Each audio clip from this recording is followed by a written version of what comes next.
Under a sky tinged with the fading light of a Florida afternoon, Rob Stewart, the acclaimed filmmaker, was diving into the depths of the ocean, chasing the elusive beauty of the underwater world. The water was a deep blue, almost black, where the sun couldn't reach, and the silence was profound, broken only by the rhythmic sound of his own breathing through the rebreather. Rob was passionate, driven by a mission to save the ocean's misunderstood creatures, especially sharks, from the brink of extinction.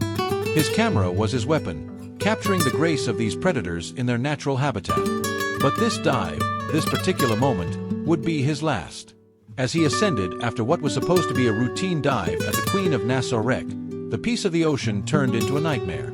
His body, conditioned by years of diving, should have known the way back to the surface, yet something went wrong. There was confusion, a sudden, sharp panic as his rebreather failed to supply the oxygen he desperately needed. The calm of the deep was replaced by a terrifying struggle for air. In those final minutes, Rob must have felt a whirlwind of emotions. Confusion, fear, perhaps a desperate hope for rescue. The water that he loved, which had been his canvas and his cause, now seemed to conspire against him. His mind, trained to focus on the beauty below, was now screaming for survival. The dive boat above, the Pisces, was in chaos. His dive partner, Peter Sotis, had also surfaced, but in a state of unconsciousness, drawing attention away from Rob. The crew, caught off guard by the emergency, scrambled. But in those precious moments, Rob was alone, fighting the ocean's embrace. Imagine the taste of salt water, the coldness seeping through his suit, the pressure of the water like a vice around him. The sounds of his own labored breathing echoed in his ears, a stark contrast to the usual symphony of the sea.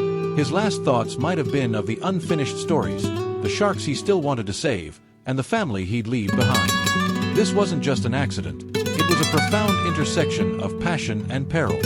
For Rob, the ocean was both a sanctuary and, in his final moments, a prison.